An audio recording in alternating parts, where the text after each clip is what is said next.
number, that means that, you're... Then your average game, you're losing. By a whole lot. Right. I mean, a number like negative 65, this early in the season is pretty rough. That's horrible. The pitching numbers pretty much support this stat right here. I mean, the team ERA is 4.70, which is 26th in the league. They have 126 walks allowed. They acquired Jared Weaver in the offseason, and he really has not panned out. He's off to one of the worst starts in any of the pitchers in 2017. Mm-hmm. He's 0-4 with a 6.05 ERA. In May alone, he already has 12 earned runs. 12 earned runs in May. And, another one of their pitchers, Clayton Richard, he's 2-4 with a 4.34 ERA. And, in May, he has 6 earned runs and 12 innings pitched. So they're not pitching well. And on top of that, they are also not batting well. Right. But it kind of sucks because Manuel Margot is doing pretty good. His the past few at bats, his last. Join the Just a Bit Outside crew every Monday 8 to 10 p.m. on BeExposedRadio.com. You are listening to BeExposedRadio.com.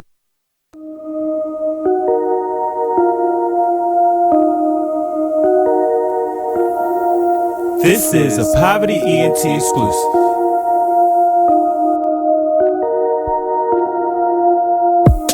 Next stop, Texaco, strapped up, you already know, fuck niggas hate, that's how it goes, bros with me, yeah, it's time to go.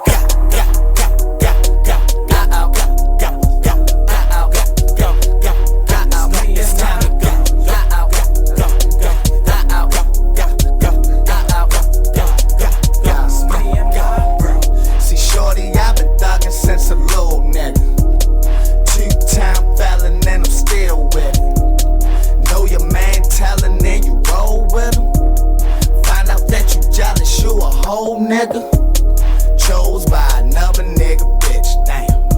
This chopper got 50 round clip. So this Molly and the syrup got me geeking, shorty. Ain't know I popped them Xannies, had them sleeping on me. Love in a hood full of hate. Pray to God that he open up them gates. Rest in peace to Freddie Gray and Lil Scooter. Putting on for our city, watch his door.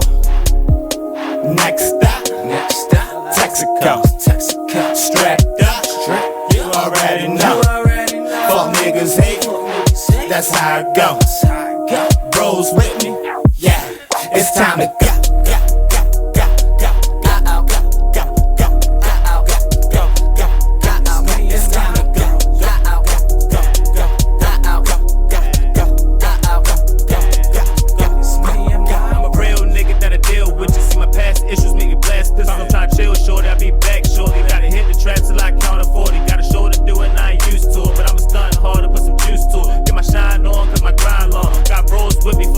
City, got my mind strong, take a time bomb.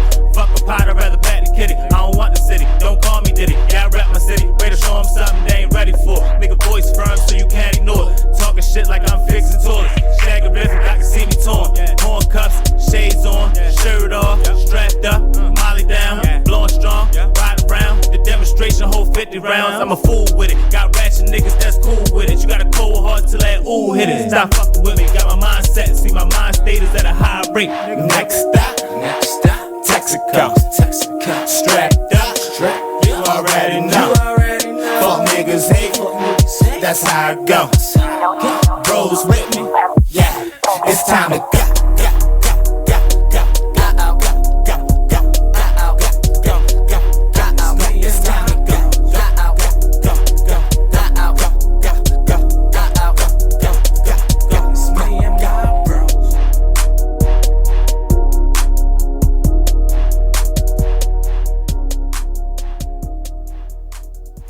Hi, I'm LeVar Burton, and I'm proud to be a book person. How do I choose a book? Sometimes it's the cover, sometimes it's the title. I guess I'm pretty visual. If a book's really impressing me and the writing is really good, I will peek and see what the last paragraph is, because the endings of books should rock you. You are listening to BeExposedRadio.com. Artist Exchange. The Artist Exchange. The Artist Exchange. The Artist Exchange. The Artist Exchange. Artist Exchange Live. The Artist Exchange. The Artist Exchange. The Artist Exchange. Starts now.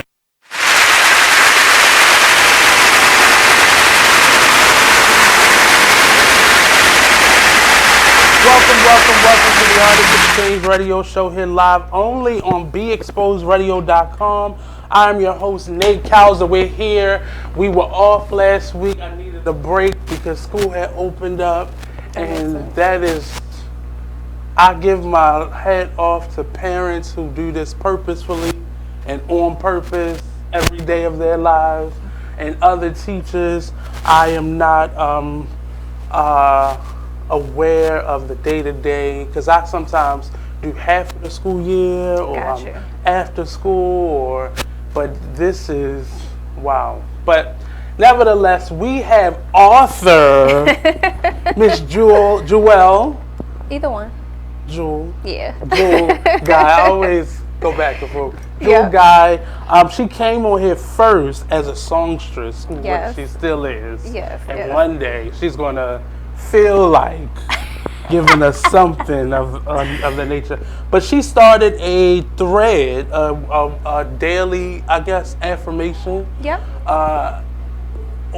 For black men, or Yeah, specifically for black men. Yep. And it turned into almost a bestseller. So almost. It's almost. Let's just call it bestseller. Bestseller. Now, so it can be what And it's supposed to I be. like books that aren't written traditionally. Like I like not for Color Girls, Color Purple, because it's written Right. like as a diary. And I'm a big fan of self-help, but it's always written in that vein where it Yes. gives you work to do Yes. as you're reading along, and your story becomes the actual book. Absolutely.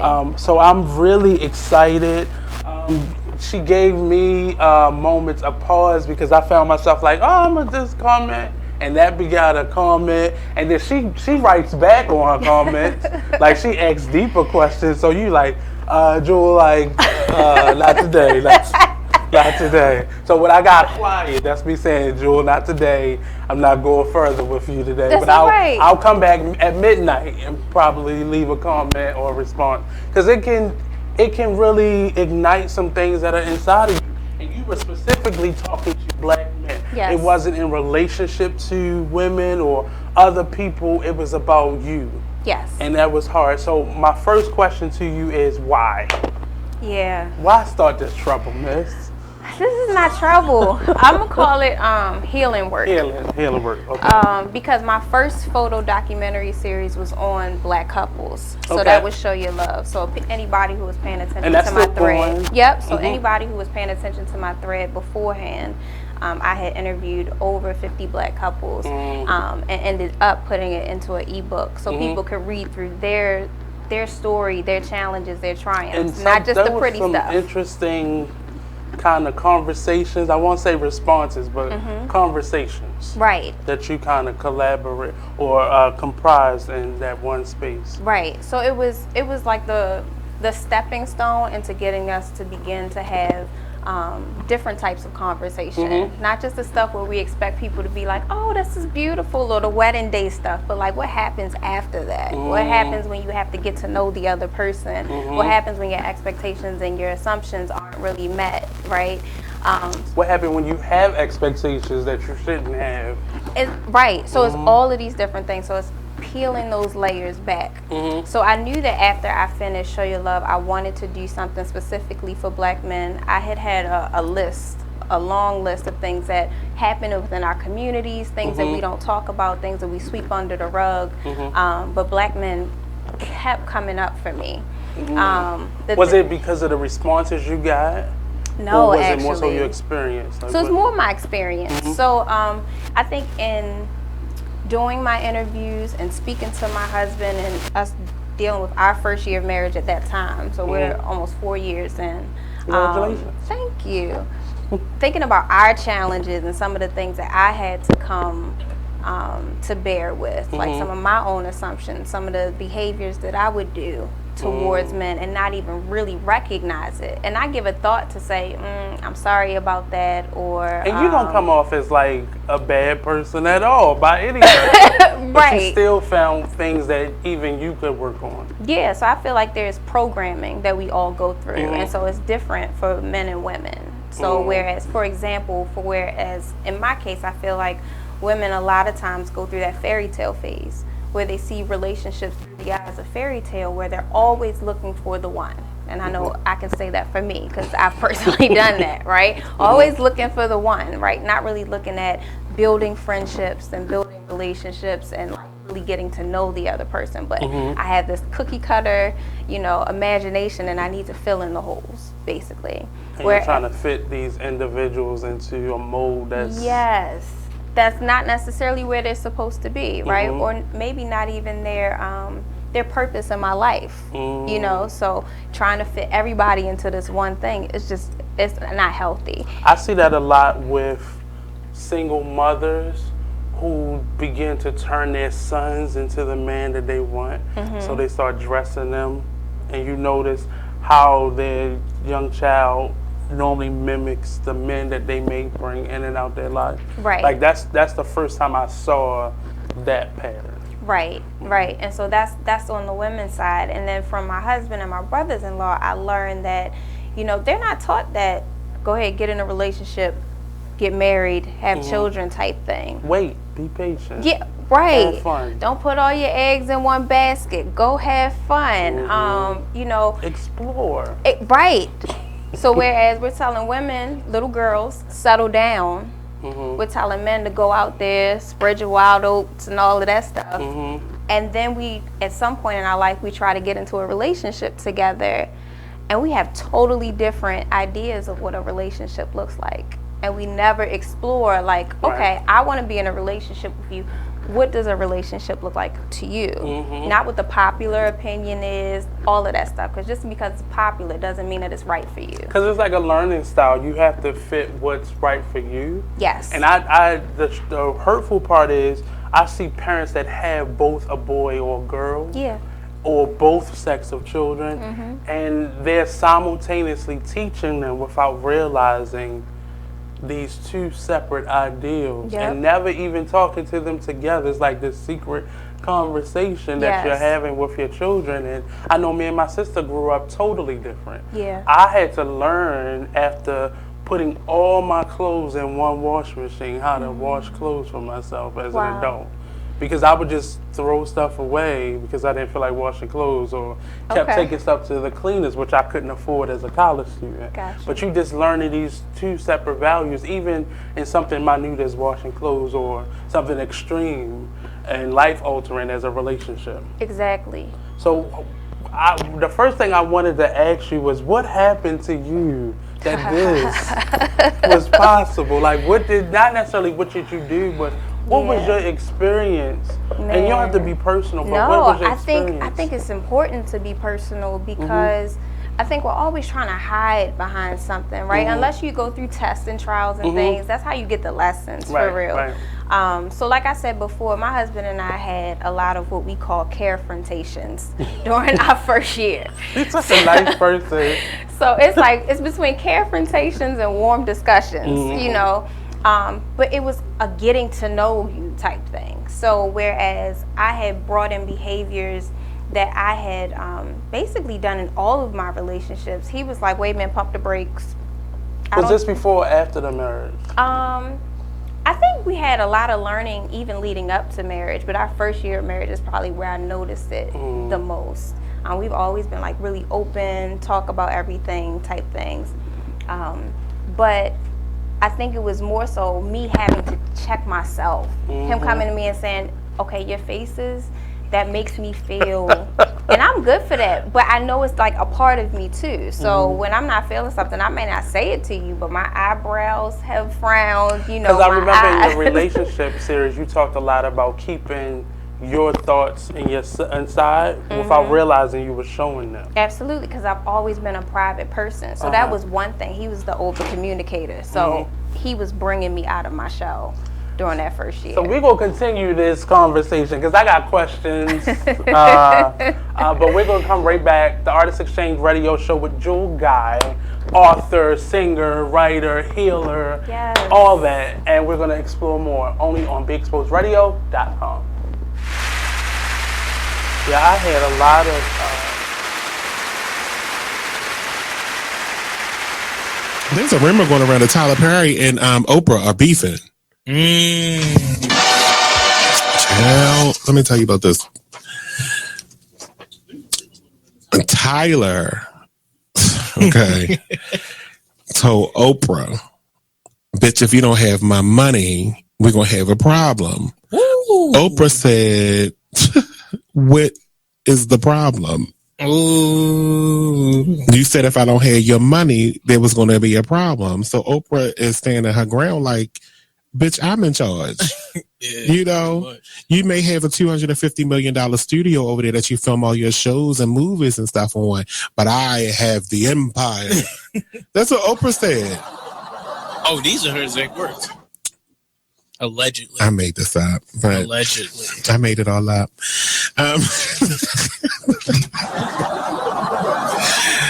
But there was a rumor that they were beefing. But Tyler confirms that they don't have any issues. So it says it was recently reported on the rumors that was swirling that the twosome were on the outs over constructive criticism of a Perry's show. Well, I got some constructive criticism, and we can be on the outs, Tyler, and I don't give a damn because I'm going to make a promo out of this anyway and share it to your page. I need the scenes on Have and Have-Nots to be like 5% shorter, each one. I want you to watch an episode of The Young and the Restless, because this is supposed to be a soap opera. No one's dialogue on The Young and the Restless is like this.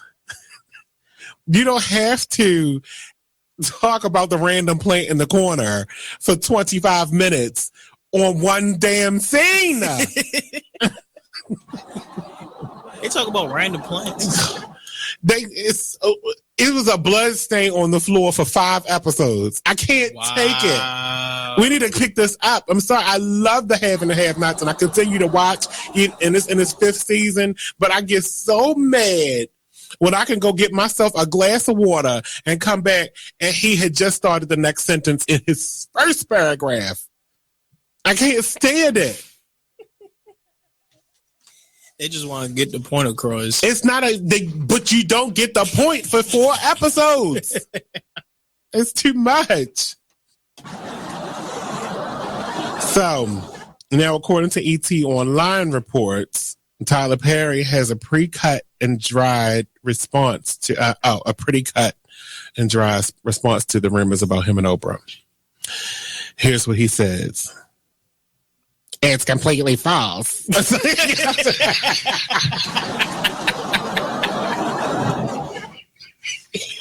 was that? That was your Tyler Perry impression? Oh, God. What?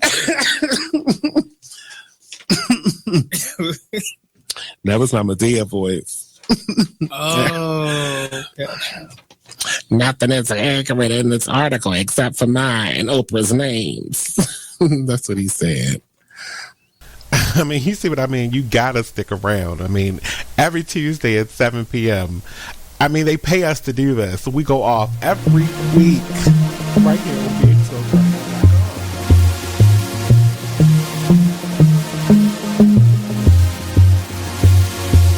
Whatever happened to the times when we cared for one another? We shared the same respect. What is happening? You are listening to BeExposedRadio.com.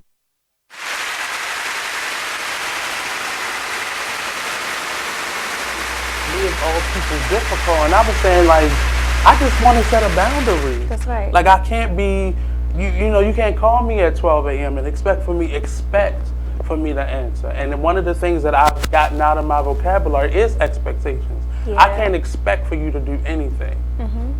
I can have standards, but there are no expectations in whatever I'm going into, whatever I'm in, because that's me putting my ideals and my needs and wants and making them your responsibility without you even knowing often. I like that. So the way you communicate them is standards rather than expectations. Because expectations is me forcing you, most times without communicating with you, that I need for this to happen. Right. Or I want you to be this way. Standards are, no, I'm not going to be in a relationship with somebody who is comfortable coming in at 1 o'clock in the morning without communicating.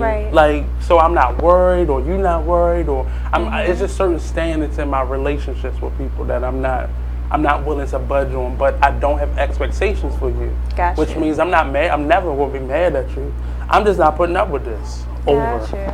Done. I like that. So I'm like learning. that. I like that. I'm a student. But I'm really interested in, so I'm going to go back to your post from this week. Okay. And my response to that post was, I don't always communicate what's wrong with me because, or if there's something, an issue, because people often take people's personal struggles, feelings, thoughts, prayers, whatever, personal, or as an attack, rather. That was my response. Gotcha. So, explain to me this week's post and where it came from. Man, where it came from? I'm always reading, listening, kind of pulling from different things. So this month is actually Suicide Prevention Month. Okay. And so what I read was that like it's like 70%, 77% of suicides are men, which is really interesting to me. Exactly. So I think once I read that statistic, I was like, okay, well, how can I bring this into our conversation? So I started thinking about some of the reasons why suicide happens, why suicidal thoughts may come. And so I was thinking, mental, emotional pain that can't be communicated. So I'm like, okay, let's figure out if Black men are having a harder time communicating what their emotional needs are. So it's like twofold. You may already know what it is or whatever, and to your point, someone may not be able to receive it, who you want to communicate it to. And then the other side is, do I realize that I have emotional and mental needs? Well, my response was more so people taking what's going on with you or your struggle and making it about them. Yes. Like, not even like you're doing something to them, but just taking on your problems often. And then now they're upset because now you are stressed to them, but you took on that responsibility. Right. I wanted somebody to talk to, that's it. Yeah. It wasn't always a solution, but if I get it outside of myself, then I'm okay, almost. Right. I still need help, but the weight of it isn't as heavy when it's outside of myself. So I think what you're in search of is someone who knows how to actively listen, right? Because as an active listener, you're not worried about yourself. You're just saying, you're not even there in that moment. You're just listening. Yeah, I'm posturing myself to hear you and possibly understand what you're saying, right? But often guilt about other things that person has done or didn't do surfaces. Gotcha. We often see this in mother relationships with their children.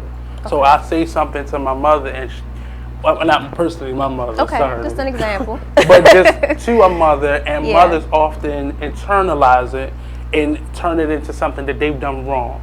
So how is my child suffering from this mental disorder and I didn't see it? And you're like, no, that's not what I'm saying to you. I'm saying I am going through something and I needed somebody to listen to. Right. We do internalize a lot of stuff. I will also say that first year of marriage with my husband is that is the one thing I had to give up, was being defensive. Because I wasn't actually used to people checking me. You were like, oh, you don't seem like the person that would have to go through that, right? So I still have my stuff, right? I still had my moments where if it was confrontational, I want to shut down. Like, no more talking. We're not talking about this at all. And that's how we've learned how to, I don't want to say survive, but get by in just life. Yeah. That's one mechanism, because I do that. I hate arguing. The moment I see it, especially in a romantic relationship, you yelling, you're going to have a nice life. Right. And without me. Exactly. So I think all of that stuff builds on top of each other. So me, I wasn't used to being checked in that way. So having someone that I love, I appreciate, that I spend time with, seeing these things where I would consider like flaws or like dirty spots on me, I'm like, wait a minute. Now, how far into the second year did you have to actually let go of it? Past being aware of it, but because I know you couldn't have gotten rid of that in the first year. No, I think by the end of the first year, I had come to the place where I was like, okay, this keeps coming up. It's not going anywhere, right? It's a pattern. So I need to do something different. I had already said before I got into this relationship, I'm going to do something different than I've done in all my other ones. Because obviously they weren't as successful as my marriage has been. Now, was his mirror in front of you, was that confirmation? Ooh, that's a good word. Because that's the I word was we trying use. to find, was it a confirmation? Yeah. To you? Yeah. Because you had to heard it first. Yeah, I feel like getting emotional. Yes. Because that's part of where I'm at in my 30s now. My 30s journey is reflecting, but also seeing the pattern. But you can't tell me nothing that I didn't already. I'm a praying person. You can't tell me nothing that I didn't already heard before. So he showed me a lot of things. He showed me confirmations, and mirror is our word, because I told him early on, I was like, I don't feel like looking in the mirror right now. And that's exactly what I needed at that point. But Force it was you to just look at yourself. Yeah, like beyond surface stuff, beyond, oh, she's helpful, she's nice, she's this. What else, Jewel, aren't you dealing with on the inside? Because often those things are you just kind of putting them out front to hide all the other stuff. Absolutely. If I keep you at bay, you're my friend to a point.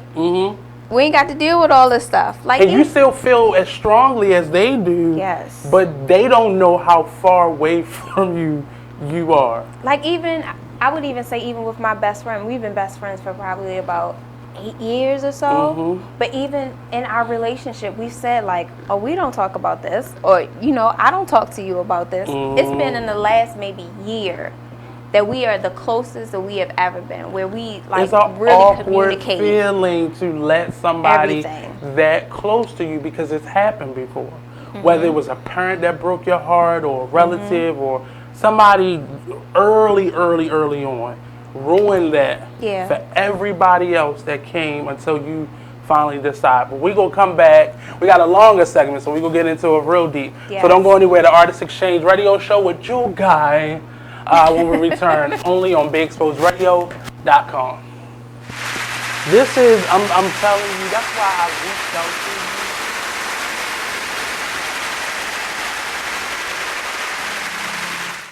Business owners, need more customers? Offer fantasy sports contests and generate more sales. Restaurants, bars, hotels, auto dealerships, real estate offices. Whatever your business, fantasy sports contests can help you increase your sales and bring you more loyal customers. Visit Fanify.com or call 888-55-SPORT. Our software lets you customize contests fast and easy for your brand. That's right. Visit Fanify.com or call 888-55-SPORT. That's 888-55-SPORT or visit Fanify.com. The Artist Exchange Radio Show every Friday 7 p.m. to 9 p.m. every Saturday 12 p.m. to 2 p.m. Real artist, real talk, real live on BeExposedRadio.com.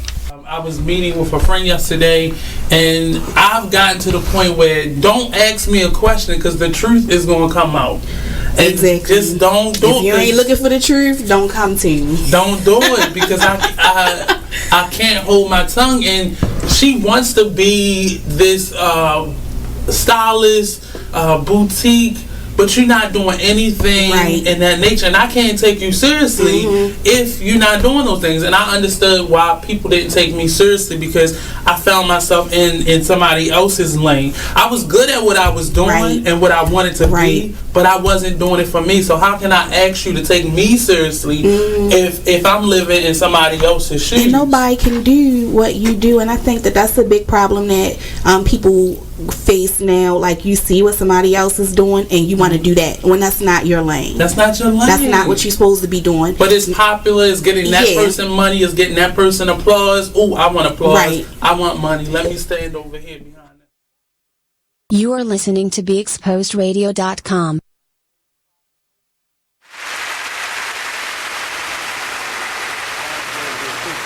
Because they were probably for all the wrong reasons, or for reasons that shouldn't have been a part of. Right. And you just start bringing in these people, and it becomes hard to kind of, especially the work that we do where we're working with a lot of artists, and they feelers, and everybody ain't who they say they are, and that's a lot of energy. So you just put that shell up towards everybody. So welcome back. We're back here on the Artist Exchange Radio Show, here live only on BigExposedRadio.com. Today we have author Jewel Guy, author of Dear Black Men, Affirmations, Questions, and Apologies You May Not Have Heard. And that was your early post dealt a lot with things that had happened to you and how you felt about them. And I was hesitant. Some of the stuff I was like, I'm not touching that. Only because of some of the individuals I saw posting on your page. Not that I had anything against anybody, but I started realizing there were eyes on this and things that I didn't want necessarily to be seen as my weak spots.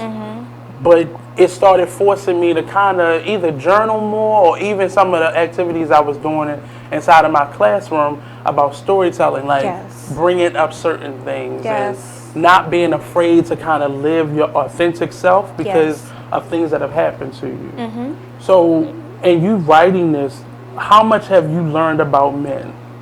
Oh God. That you thought you knew, and you was like, ooh, I didn't know that was. You feel the same way too? Exactly. I think it's almost 90% of it. Men feel the same way too. Because men are looking for that one. We just juggle a little bit more. Or the person that they can be vulnerable with. Or the person who doesn't have all these expectations for them. Because just like you said, it's a mirror. So what if we took the focus off of men? So men are supposed to be protectors, providers, this, that, not show feelings. Now let's put that on women. And let's say, woman, you're supposed to be this, and this. It's the same burden. And women are saying now, I can't be superwoman. I need to feel, human too. And that's and when I hear, especially black women or women of color say that, I'm saying, but you then throw that back out on the men in your life, whether they're romantic, whether they're parental, friends. I've gotten the same emotion from all the women in my life, no matter what the capacity was. Okay. But you just said you can't be superwoman. What makes you think I could be Superman? Right. And so, and understanding like the burden of that, what that feels like. So just imagine this open scenario. We're going on a date. Okay. This is my first time meeting you. It's my first time meeting you, and I'm like, okay, well, I expect you to make $100,000. I expect you to do this, and this. Mind you, I don't even know your middle name yet. Like, I don't know much about you. Wow. I haven't even let you come to the table. Conversation last night. I was talking to a friend, and you know how you're wanting to meet somebody, and they coming at you all wrong, without asking anything personal about me. Yeah. Tell me something personal about you. Yeah. So I feel comfortable opening up. Right. And then you go into all those personal, often sexual or financial things. Yeah, that's and you usually don't where it even is. know the person. You don't even know the person. I don't know your middle name. Right. Your and I'm already asking you your FICO score. Right. No, I'm asking you what's your favorite positions, right? We turn everybody into porn stars before we really understand, like, how do you deal with conflict? What's your thoughts about this and that? My husband and I have conversations all the time, and he helped me to realize, and even in my own life, like, we will give away our penis or vagina before we give away a secret that we have on the inside Your of name. The person I was talking to last night, when I first met them, they gave me a nickname. And I was like, what did your mama call you? Yeah. And they could not understand why I was asking. I was like, because before I invite you into my space, I need to, what if something happens to you after you leave here? And they realize I'm the last person you talk to. And they say, well, such and such was this here. I don't know who that is. Right. And I look stupid because I've had somebody in my space. Right. And I don't even know who you are. That's right. Like, you did something to me, you stole something, robbed me. I don't even know who you are. That's right. And even if you're lying to me, I still need to know that you gave me information. Right. Like, and it's just for us to get to know each other. Like you said, financial and physical, sexual things, we'll just put it out there. Because that becomes our bravado as men, and that becomes our shield as women. And it becomes this thing where it's okay for you not to know this stuff. You don't need to know where I live. You don't need to know. But what that mouth did, and you like already. And as I get older, I'm cringing more when I hear stuff like that. And I've said so many times, you don't even know me. Like, you never even asked my name. Well, I'll be like, well, what is your name? Right. And they be like, man, that's boy. Like, what's up? Right. No, what is your name? That's right. And that brings me to a point inside of the book. I was reading a book called Cry Like a Man by Jason Wilson. And he was talking about his experience as a man. And as I was reading that, he got to the point where he talked about his virginity. And I was like, oh, this is a really good point. Because as women, if we would look at how young boys are raised up and how they get into the world, and virginity has no cool points whatsoever. The faster you get rid of it, the cooler you become. And that mentality, if a mindset shift hasn't happened, then that keeps going into your adulthood. So you're not even worried about this woman or this man, this person that you have in front of you. And then you flip it on those same people and say, well, you need to get yourself together. Well, this is what I was showed to do. Like, this is who I was supposed to be. And virginity is such a sketchy subject for men, because men have often been forced into losing it. Not to say that women haven't, but it's also been a thing of, man, you been doing it. Exactly, and those are the stories that I've heard over time. I even had a gentleman inbox me the day that I posted it, and he said, you know, in gang life, like, you would get beat up until you lost it, until your status was different. And so we're talking about trauma on top of trauma on top of trauma. I've heard other stories where they were forced to do it in front of all of them. Right. Just to prove that they did it. So trauma on top of trauma on top of trauma. And then again, you want you to get into this nice relationship where everything is okay. You haven't unearthed all of that other stuff. It's starting to become, well, I'm not saying starting, the surface is starting to be cracked open because people can't hide anymore. We're seeing this in all these individual stories and how people are reacting to people and their sexuality and their, just who people really are has never been enough for people. They wanted the whole story or the urban legend of who you are versus who you really are. And I'm starting to see, and it's, I can honestly say, all the healing that I've been forcing myself to go through the last couple of years, it wasn't until you started breaking down questions and started asking specific things. And it was easy for me because most of the people who are closest to me don't know who Joe Guy is. Okay. And it was easy for me to go on there and just leave a message.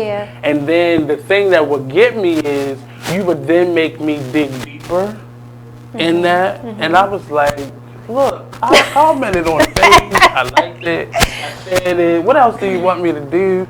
Because often the digging deeper part is hard for us. Because then that's what we can say what the problem is all day long and keep getting high off of it.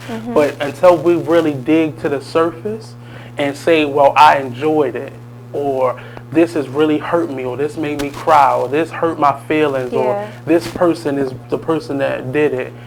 Until we're able to do that and do it with a straight face, it won't. I don't know if you realize if you handle this the right way, you will unearth a lot of things. I don't know if you're ready for that, and I hope you got a good spiritual person to go to, because you about to get unloaded on. Oh yeah, so I personally deal with depression, so I have to always make sure, even as a healer, right, I'm helping other people like stay aligned, and you know, I have to always put that mirror back up because it's hard, because you want to help. I personally want to help. But just like you said, that energy is transferable. So while somebody else is getting better, it's very important to me that I make sure there is a line where I'm not carrying what everybody else has. Back to your statement about digging a little bit deeper. I do dig deeper, but I don't want to dig so deep that it causes like a frenzy on the inside. Like the spotlight is just on that one corner. Yeah. And everybody look. But I'm saying, in a way, it's necessary. Yes. It may not always be the platform, and maybe a platform has to be created for that to be possible. But it has to be, accountability has to happen, and often we're either somebody standing over top of us at delivering a eulogy, and that responsibility is being said, or we're in a hospital bed, or in a jail cell, or in front of a court, or battling life and death, or in a straitjacket. And that's the worst time. And I always say, for men, there are always all these support groups to prevent women from going through things, subsequent pregnancies or abuse. But men normally get the treatment and the support when they're so far gone in any given circumstance. And I'm glad you said that. So that was like one of the biggest things for me, because I noticed, I'm like, there's healing circles for me. I can go somewhere. I can go to the Living Well. I can go find a sister circle somewhere else. Girls, right? Shout out. I can go to all of these spaces, but where are the spaces for black men to heal? That are healthy, that aren't this super masculine man shouting, "Get yourself together." Yeah. I was in I worked for this organization once that was there to prevent subsequent teen pregnancies. And there are millions of them. But this one gave all these pretty jewel names to the women organization. And then within that, for the fathers, the teen fathers, there was one group, and it was called Man Up. And I was like, you can't be so super sensitive, but all of these pretty jewel names, Man Up. And I was like, well, won't you call it the Onyx Group or something like that? Give it a more empowering name versus you're being punished right now. Exactly. And I couldn't understand that. And it's, again, men are just supposed to just like be roll mutants, with the punches. right? And just heal because the sun hit them, and I'm good. But in that vein, we don't expect you to need healing, right? Right. If What we're are not if we're not creating the spaces and the programming that says share your feelings. Okay, I'm open to hear how you feel, because it's not just I understand that it's not just share your feelings. It's the person who is listening has to be able to deal with the way that you respond. And a bow tie and a fresh haircut ain't gonna do it. I'm here to tell you it's not. I tried living that way, like dressing up every day. If you're not well, I don't care how groomed you are, it's not going to help. And I see a lot of the men groups that are out there, and there's no shade because we all need help from all different angles. That becomes the way you look becomes your healing, and that's as far from the truth, because we got a lot of pretty people out there that's real ugly on the inside. Absolutely. And it's not helping. It's not any support system that goes a little bit. That's why I said digging deeper is a necessity, because it forces me to really say what's wrong. And really pull out that gunk and that mire and all that dirty stuff that's down inside that I've been carrying around from person to person. Right. I always share the story about having 6 uncles. And out of them 6 uncles, I never saw an uncle that never even had a cell phone in their name. So me having that as my images growing up, I did everything that I could to fight against that. Never really solving the mental pictures that I had stored in my head about this is how you get by in life, and this is, you just got to put it down, and they'll give you somewhere to stay, the hobosexuals, and understanding what that was, that survival mechanism that they had in them. But realizing I was fighting that the whole time, and I got tired of running away from something versus running towards what I who I really am. And what do you want the end game to be with Dear Black Men? Like, if you could choose an end game, what would you want this to be? That's a very large question. Because I always say that this is the beginning, right? So I think there's several things. I first want people to understand that Black men feel. And because they feel, they do need healing. Because hurt has come at some point, right? And I want them to also realize that we need to be open to hear what Black men have to say, right? So I think it's changing the mindset of how we actually interact with each other. I think that's one of the biggest things, so that we can actually have like healthy discussions. So teaching people how to like really actively listen, and just like you said a little bit earlier, not being like projecting, not taking what you're saying to me on and like internalizing it and all of that stuff.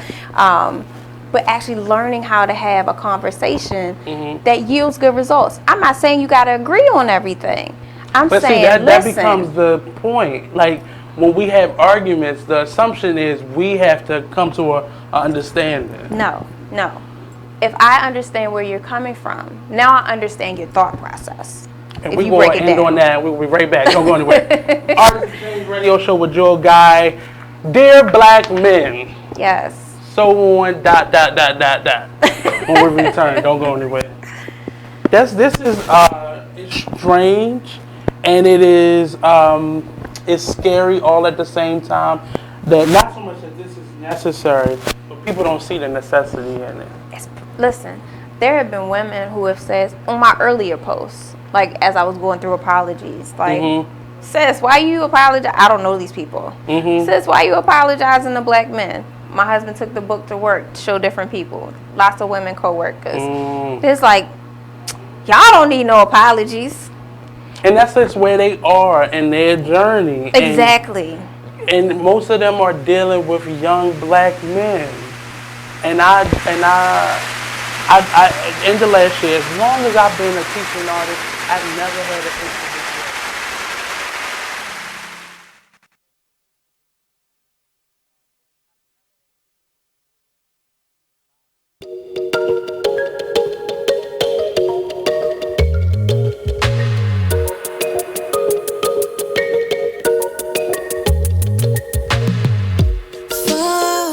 This unknown to find who we really are. Crash into something new. Take a break from our broken heart. Talk with the hip, tell me you lie. I think we should go for another round. Baby, try not to say too much. Let your love come down. If you wanna rule, there's some rules you gotta live by. Live by. Stay true to your cool, make a move. Don't wait on nobody else. And if it feels like a melody, sing a song, be my radio. And if you follow me there, I'll follow you back. Let the night unfold. I can tell that she can't get enough. Show enough, she couldn't get the feels off from me. Oh no, she couldn't get the feels off from me. Like, the one thing you always gotta remember is people gonna try to project their insecurities onto you. But you can't listen to what them niggas saying. You gotta get out here and do your shit regardless. You gonna do what you love for the rest of your life anyway. So why not turn that shit into something? Be a man of everything you say. This shit bigger than me, man. Like, yeah, I'm good and all that, but you know what I mean? I ain't shit without y'all.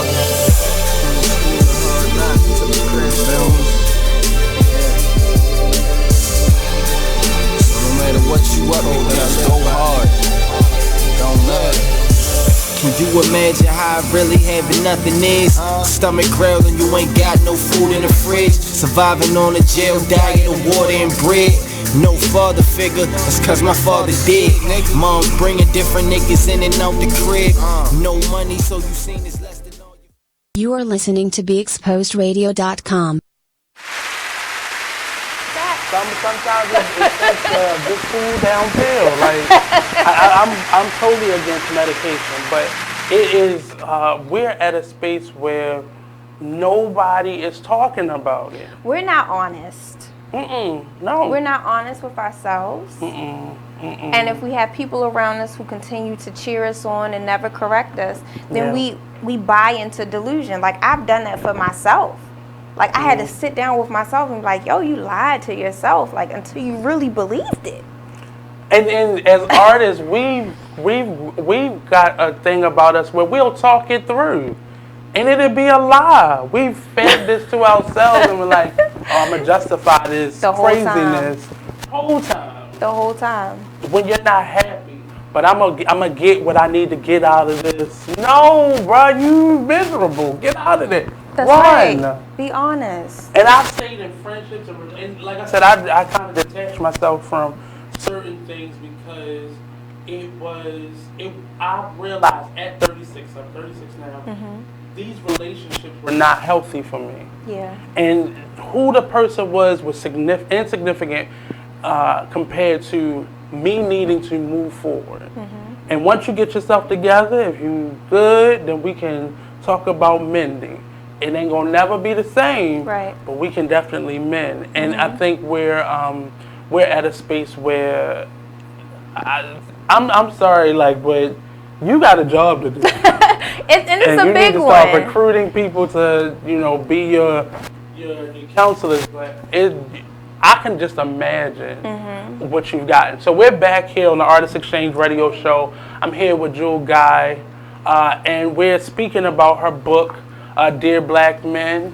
And when I get a minute, we're here speaking with Jewel Guy about her book. Now, the last thing I asked you was, well, I'll go forward. Not necessarily what you've learned about men, but how much of this book is you physically apologizing to men in your life? Well, let me see the book. Because there are some things that I didn't experience, but I know that my husband, my brother-in-laws, and just other people, other men in general who I've had conversation with have experienced. And just putting myself in the gap to say, you know what, this definitely needs an apology. So out of the 10 apologies,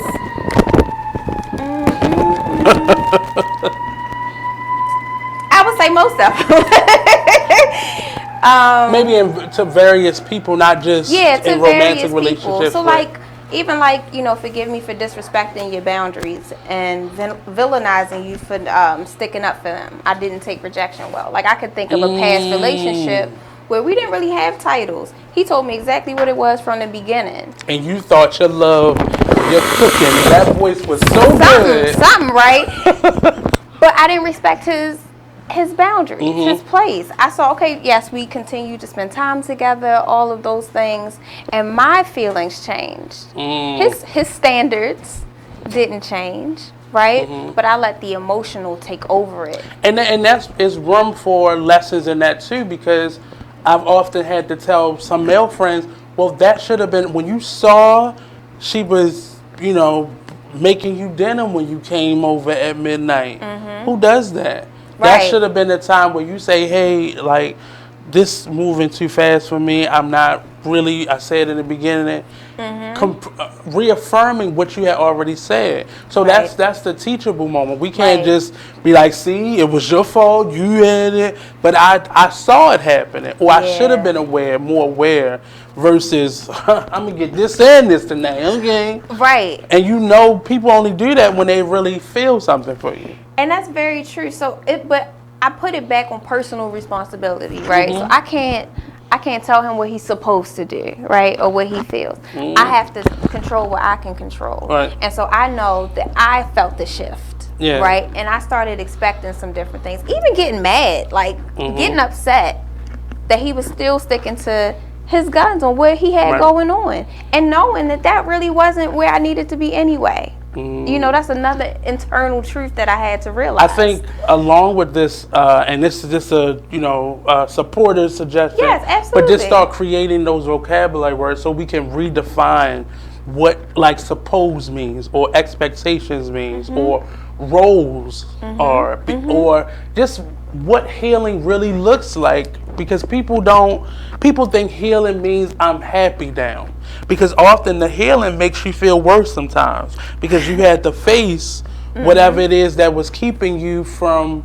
moving forward. I had a friend that said maybe a few years ago, I was going through something like internal wise, and she's like, well, healing hurts.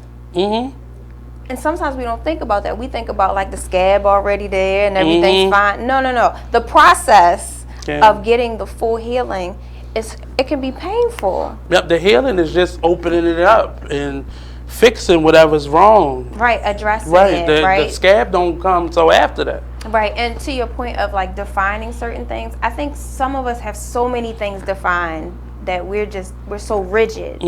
I think we need to define it for ourselves. What does this mean to me?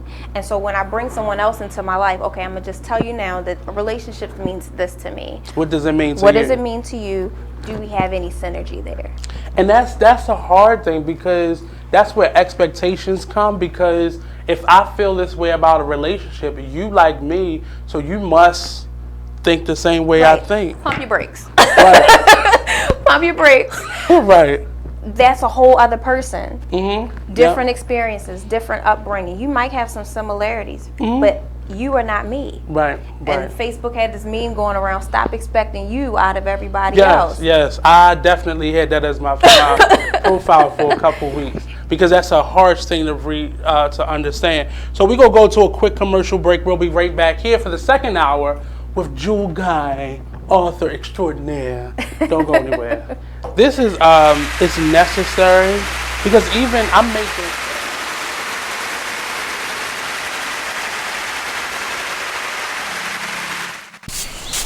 Whoa. The moment my son saw a redwood tree. It's huge! Is the moment I knew that for him, You can't even see the top of that thing. even the sky has no limit. There are some moments only the forest can inspire. Find yours at discovertheforest.org. Learn about forests near you and discover cool things to do when you go. Your moment is out there. Find it at discovertheforest.org. Brought to you by the U.S. Forest Service and the Ad Council. Check out this snippet from the new season of Talk Lately with Monty about Jennifer Holliday. Anyway, let's get back to Yeah, well, what I wanted to say is that I can understand 100% where Jennifer Holliday is coming from, and that's sort of kind of where my 20% came from. When I basically came out and said who I voted for, I received a lot of backlash. Even on my own talk show, which comes on every Monday from 5 to 7 p.m., I was called a coon.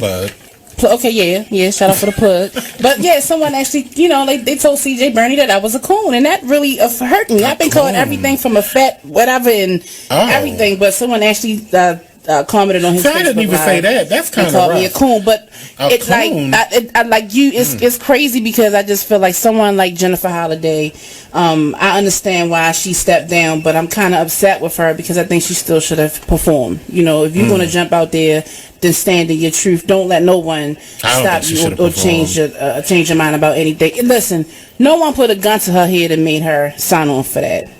But it just seems like, she was basically, she was bullied. But see, the thing about it is they will put a gun to her head to not do it. I don't think so. Well, that's what the threat says. You gotta say, it's why it's called a threat. You don't know the hypotheticals in there that could happen to you. Why do you think she's not a well-known singer, so she's not going around with security. Since she goes to get her tracks at the mall, right? Pow! Right, but at the same time, now we got a whole bunch of dead cats. Yeah, but like what she said in the footage, today on The View, was basically, it's not white people who was threatening her. It was us who was threatening her. Right. Where do you think she live? I think she live in Atlanta. Exactly. They gonna get her at the Ku Klux Klan mall and drag her by her hair. Her hair made a cat. She got the new weave. I don't have Jennifer Holliday money, honey. I don't know what it might be, because it's I don't got Jennifer Holliday money, but me personally, I feel as though, like I said, once I kind of... You are listening to BeExposedRadio.com.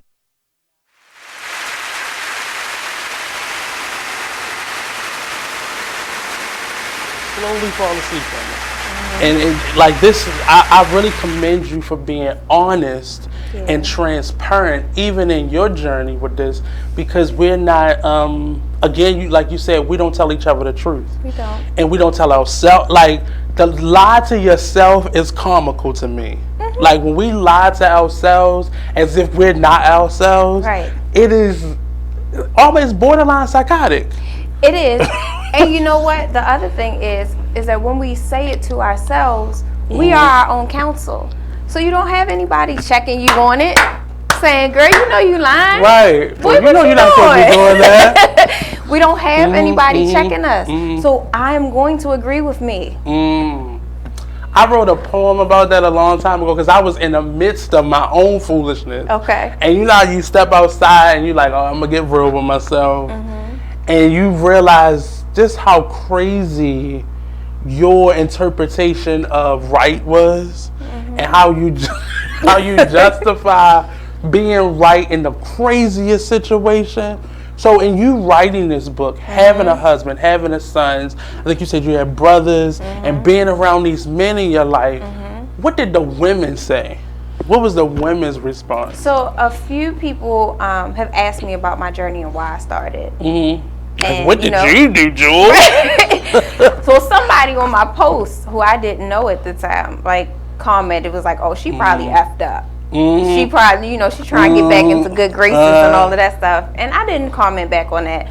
But that was a man. The women, for the most part, people started inboxing me and were saying like, wow, you're being like really honest, really transparent. You're saying something I wouldn't even consider putting on my page. Like, keep up the good work. So some people feeling like, yes, this is really good. I don't have the boldness to do it. Glad somebody's doing it. And that should show you there's a lot more people looking at your post that's just like, I ain't gonna be able to. Oh yeah. Because we're so connected here in Baltimore. Yeah. I can't say that. Yeah. So there's outside of the likes and the comments, like when we go and vend in certain places, people be like, I've been watching your post for a while and I've never seen a name come up on anything. So I'm appreciative for that. So some people have been saying like, I do want to get into this book because my partner told me about this book and I want to understand like what he's going through and have a good discussion. Some other people were like that I don't know if men need all this type thing, but I think once they hear about like really approaching it from a place of not being triggered, but approaching it from a place of this is a whole person. How, if I'm supposed to interact with this person at any level in life, not just romantically, we're talking about brothers, fathers, uncles, whoever, how can I approach this in a way where I give him the respect that he needs as a human being first? But even defining what the problem is before you can even seek the solution, what is our problem? There are certain relationships that I have, and I want to say, what is our problem? Like, were you just going through something and I just represented that person? And even the situations where I know I've been put into a responsible platform because this person didn't have that in their life. And then the moment the reality that I'm human comes in, I'm a bad person. And then trying to decide, how do I fix these conflicts? Because everything is fixable. I think everything is fixable. But we just won't humble ourselves enough to be like, I'm sorry. Can I move forward? I know how, because I'm a person that I don't believe in apologizing. I believe you apologize because you got caught and I checked you on it. Not because you really didn't mean to do it, but I think that is unhealthy in me to even carry that around. Because you may actually expose something that a person didn't actually realize that they were doing. There's some people who realize it and will still say, well, I didn't realize I was doing it. But you'll know a genuine person is like, you know what, I really thought about that. And I realized I was doing that. And I apologize for doing that to you. Right. So at least allowing a little bit of space for those people. No, because if you really was a... See? But that's something that I was taught. Like, a person only apologizes because they need it and because they think I need it. Not because they're truly sorry or because they truly, felt something. And you don't really, I've been following the Monique story. And she's finally come out and say, Oprah hurt me. all those men, I expected that. That's what happens to me in my relationships with men. But Oprah hurt me because we shared a conversation, and it came down to her saying the same thing that a brother who's abusive to her said. If you feel like I did something wrong to you, I apologize. Not, I am sorry for what I did. Yeah, right. And there's different ways to say it. That's right. Or I'm sorry you feel that way. I'm not really sorry. I'm just sorry you feel that way. I just put the word sorry in the phrase. Right. That you're feeling some kind of way. And that leads me to this. How important was the wording? Everything.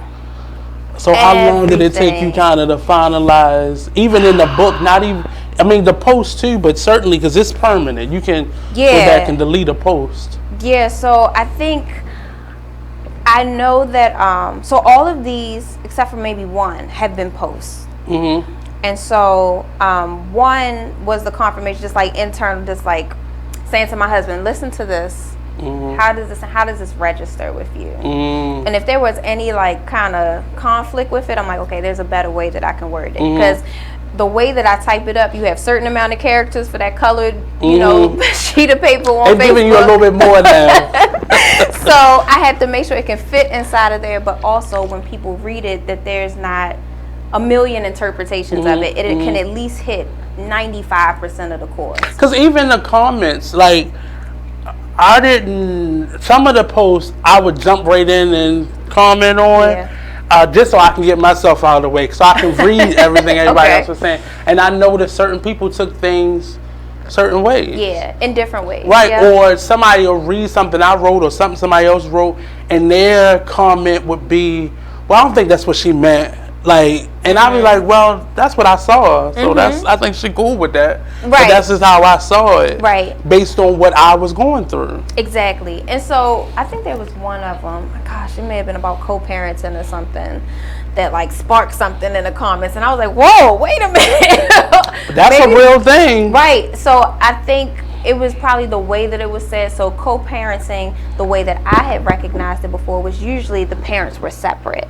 right? I never thought about co-parenting in the form of like the relationship, like the family unit. So I was like, okay, well, thank you for bringing to my attention that co-parenting is used in both spaces. Because typically how I hear it is in the separate spaces where father's over here and the mom's over here, and we co-parent. But even then, it's still open for interpretation. Absolutely. Because somebody still gonna have an experience that's on its side, that looks at what you wrote and either get triggered by it, or it brings up a funny story, or some of the comments were hilarious to me, because some people were really detached from how other people have been going through things.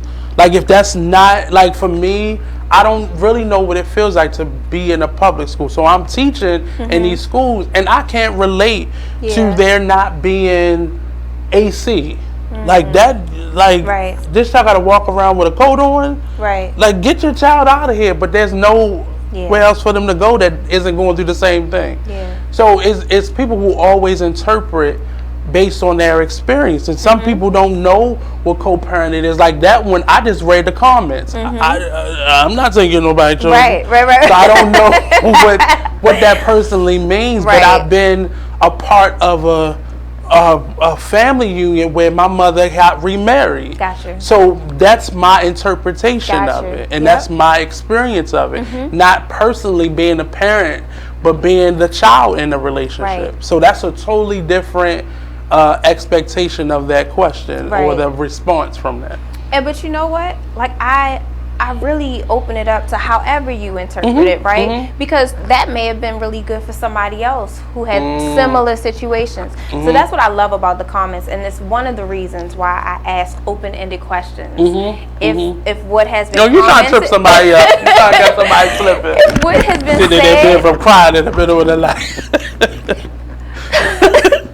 So if what has been said, I could like interpret it several different ways. I want to make sure that I'm understanding exactly what you meant, so that somebody else who comes back and's reading through the comments can also understand exactly how you interpreted this. So if it pertains to them or not, they can. And it keeps people engaged, definitely. And it makes it more personable, because most times we leave as a content creator myself, you ask questions and they become a part of your content for my show. And that's where we leave it at.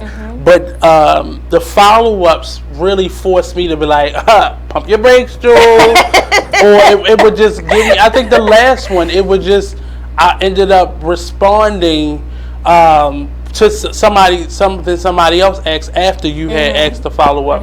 And it was interesting to just see how people communicate with each other, because what was happening in the beginning that I noticed, nobody was communicating with each other. Everybody was just responding to you. And I was saying, I wonder how hard this is for her, because I'm quite sure there's a part of you that wants the intermingling to start happening. So healing isn't just Jules' responsibility. Right. And so that's a big thing. We gotta promote. Yes, that's a big thing, because I usually feel the weight of it. So I know if I post something kind of late, I know that I'm not looking at these comments till the morning. I can't be up all night. Bing, bing, bing. Yeah, my phone is typically on silent. Okay. And that's been since like my engineering days. It's been in my my desk drawer or something, just on silent. But yeah, it can be a lot, because I do want to engage, I do want to answer, but I do want like healthy intermingling, like not to your point of that whole man up situation, right? I don't want it to be, well, you should feel like this, and this. No, I want it to be where we can interact in conversation in a healthy way, where the other person doesn't feel judged. Right. You know. That's hard. Yeah. Because often the person giving the information, not even the person going through it, but the person that's trying to expose it, they're coming from a place of judgment, or a place where, is this a problem for you, or not understanding really to the level or the severity of what this is really doing to this person. Yes. I remember doing a play, and the end of the play came first, and the man killed his wife. And as the play unfolded, you know, of course it was a story of he had been molested, and she did something to trigger that incident, and he killed her. Wow. Like that. Wow. And it just watching it makes me fearful of just being in the presence of people, especially I was a little too much for that, but I was recently doing not career development, but professional development. And was one day we did this open circle. I'm in a room full of like 40 some artists, men and women, mostly young, and we had to go around and tell the worst story of our lives. And I was like, this lady knows she in a room full of artists. This about to get colorful. Right. And I noticed like the guys were breaking down when the girls were breaking down, and I'm sitting there like, I wanted to help, but we're in an environment where touching somebody is uncalled for. Yeah. And you can't really, we're not in a space where we can really give. Being a teacher, we can't even hug the children unless they initiate it, and then we got to turn to the side and give them a head. Like, nobody's really being touched unless it's in a sexual way. So nobody is really getting the healing that is necessary. I think that's why so many people hate Iyanla, because she gets in your face, and I love her. And it's not it's not what is now. Like, it's not, we don't touch each other anymore unless it's to harm you or to have sex with you. And I feel like even something like this, it requires a certain level of touch and communication and contact. Yes. Because people don't really say what's really wrong with them. Even when you know and you're seeing it written all over their body, the way they talk, all that, they're still not going to admit that this happened to me, or this is why I'm feeling this way. And so that's why next up is facilitation, like facilitating in-person dialogue. You will need some bodyguards. But I think it's important, right? We're gonna make it small groups, but it's necessary because we got to get out of the digital realm and really get into the feeling and get part. contact. Yes. So we're gonna go to another quick commercial break. This segment we're coming up, I'm gonna ask Joelle to pick a couple ones out of here and just put me on the hot seat. So I'm gonna give that to her. We're gonna go to a quick commercial break. Don't go anywhere. The Artist Exchange Radio Show only on BigExposedRadio.com. Yeah.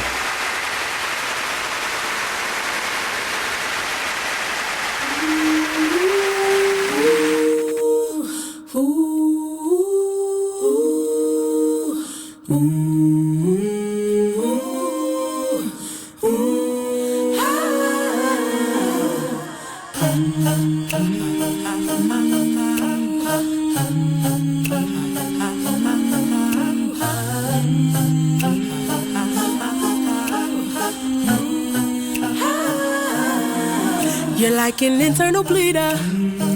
Can't see your pain, but it can silently kill ya. So deeply wounded, but don't say a thing. Too afraid of what the people may say or think. So you just sit there and you suffer in silence. Your pride won't let you just uncover your secret.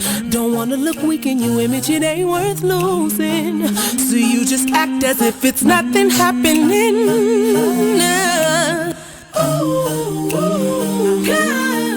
Use Tearless Baby Shampoo because it's gentle on your baby's eyes. You make sure his toys don't have any sharp edges. You always test the bathwater to make sure it's not too hot. You taught her what to do when the smoke alarm goes off. You make sure she wears a helmet when she rides her bicycle. You put on his sunscreen, even when he's embarrassed his friends will see. You do so much to keep your child safe. But are you using the right car seat for your child? Is your child facing the right way in the car seat? Is the seat too big or too small? How do you know when it's time to move your child into the next type of seat? Car crashes are a leading killer of children ages 1 to 13.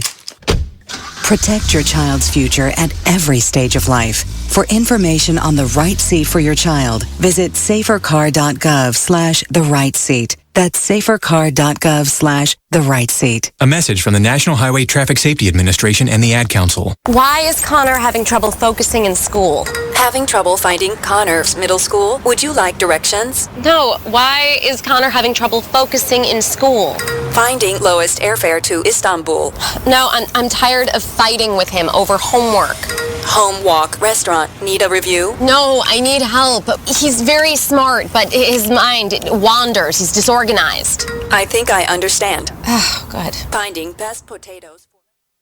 You are listening to BeExposedRadio.com.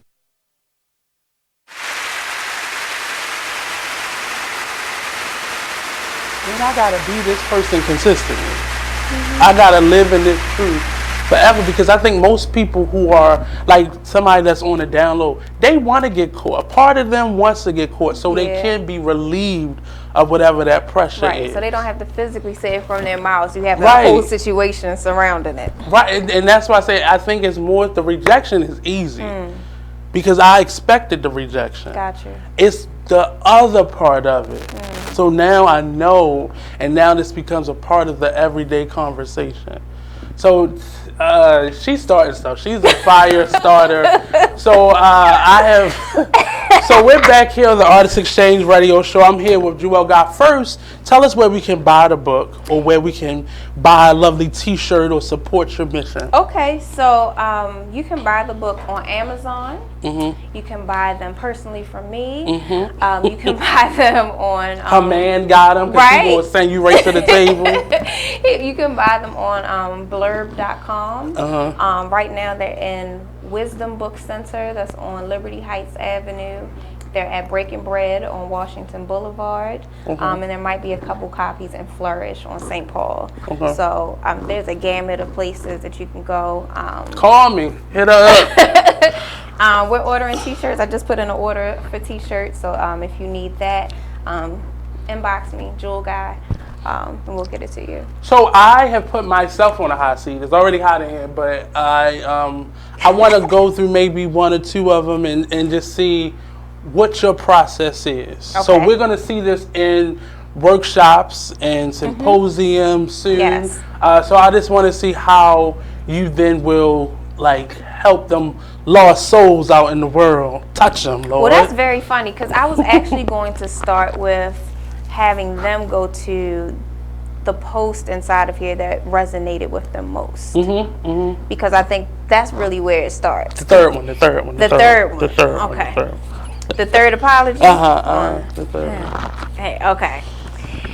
So, dear black men, forgive me for using your honesty and transparency as ammunition against you. That is unloving. Yeah. So what was it about this one that resonated with you the most? Well, like we've been talking during the break, that's where I'm at in my life. I go back to a situation with a friend. This is a good friend. We talked a lot on the phone, but I was going through things, and the way I know how to go through things is to shut people out. Because I need to sometimes quiet all that noise and just hear my own thoughts. This person took my honesty personally, my struggle personally, and made it about their struggle. And I was like, it has nothing to do with that. I do apologize because I understand that person had some abandonment issues, but that's not my responsibility as a person. As a friend, I'm aware of it. I would never use it against you, but that's something you got to deal with because people often need their own space, and you will have to learn how to deal with that. So that, and just once I turned 30, I think a window of the old man that I'm gonna be started showing up. So the truth started coming out in ways that was not. It wasn't comfortable to me because I often said it before I thought about it. I was like, oh, wait a minute. Did that just come out my mouth? And then I'm looking at the other person and I'm like, oh yeah, it came out my mouth like that. So just being honest with people, and I'm respectful, but sometimes the truth has to come out. It has to come out, and it can't be a perfect moment, the perfect time. Like, I'm not in the middle of somebody's birthday celebration like, you know what, you did this. But just finding intimate moments to be honest with people who are my loved ones. And I haven't always been able to be honest because people take your stuff as their stuff. And that's love, but that's also control and manipulation. And it's a way that people disguise what's going on in their life. Got it. And they attach themselves to yours. And you're like, I want to heal. I don't want to keep this with me.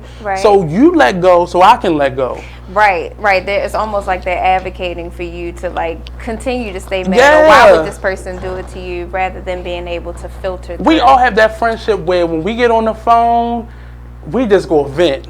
And that becomes the basis of that friendship with that person. And you're like, I can't do this no more. I feel drained when I get off the phone.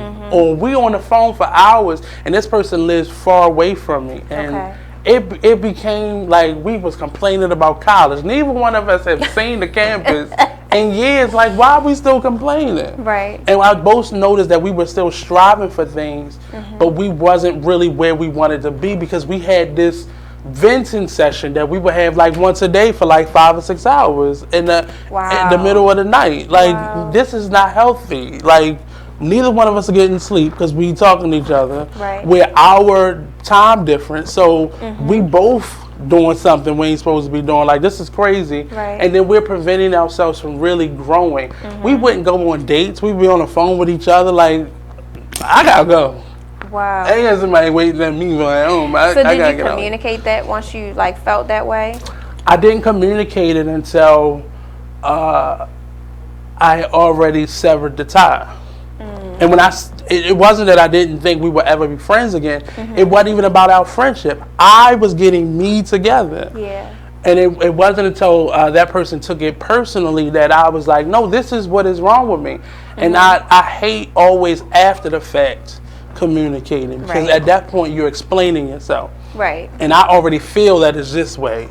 So you're not going to convince me that it's something else. And it's unfortunate, but that's where I'm at right now in my growth journey. Just separating myself from those types of individuals.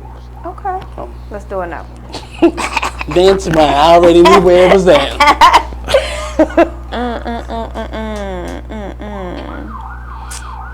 Okay. Dear black men, when was the last time you were accepted for who you are? See, that was one of your first ones. Like, that was an earlier one. And now that is hard because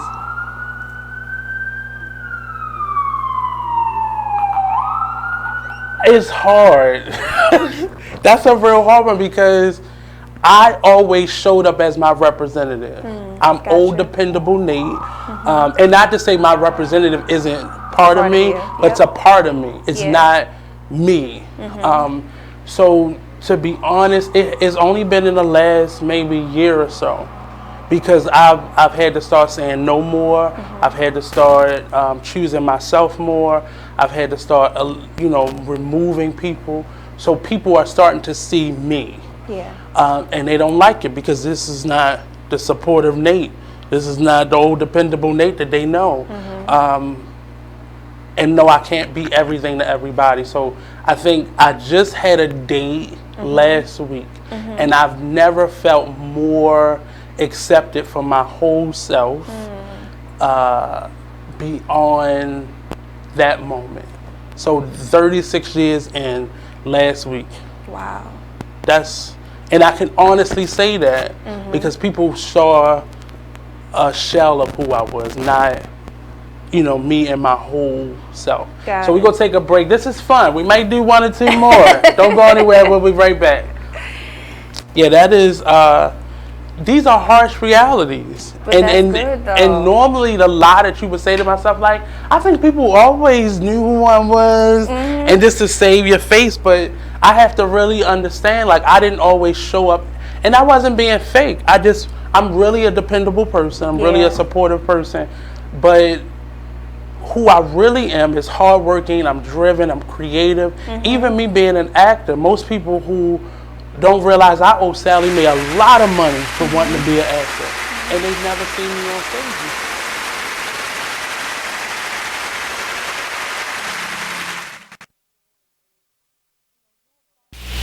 Join the Just a Bit Outside crew every Monday, 8 to 10 p.m. on BeExposedRadio.com. You want to start off? I think I'll get it out of the way on a who's not. Okay, do it. The Orioles. Right. They got swept by the Royals. They lost 4 in a row, and the last 5 games have all been decided by 1 run. The game before, or the last game that they lost before the Royals was the Nationals, and it was Weeders, of course, won with a home run. Hit the home run. Right. They were going into that National series. It seemed like they were doing so well, and they just crapped out.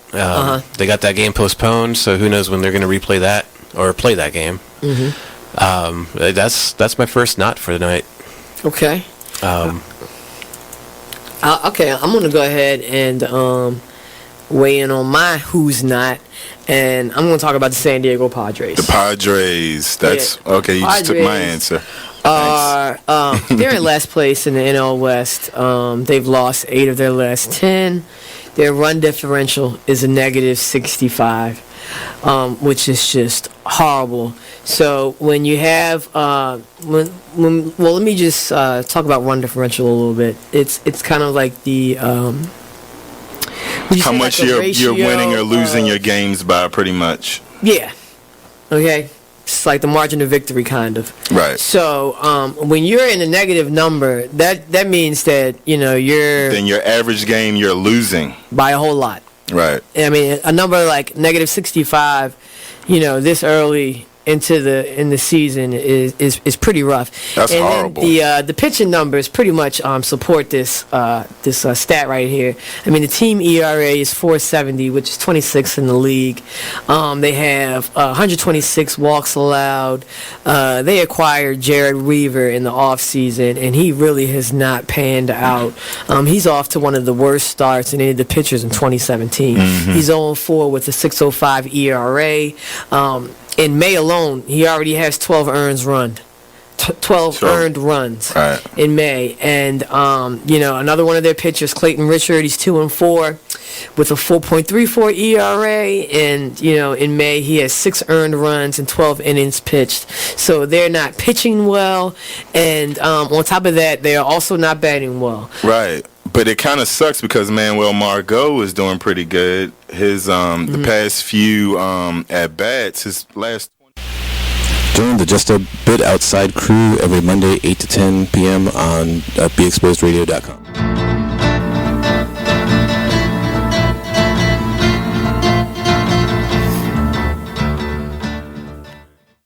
You are listening to BeExposedRadio.com. You don't want to be alone. I love it. It is nothing like it. I look forward to go home tonight and it just being me in the house. But we're back here on the Artist Exchange Radio Show with Miss Jewel Guy. And Dear Black Men, it is her affirmation series and her way of kind of exposing some of the things, from my opinion, exposing some of the things that aren't necessarily wrong, but kind of are the misunderstandings between the sexes and whatever the relationship is. And I have followed the couple's journey, and I thought that this was kind of like a let me set you straight, because that's often what we see happening when it's something for men. Let me get you all the way together.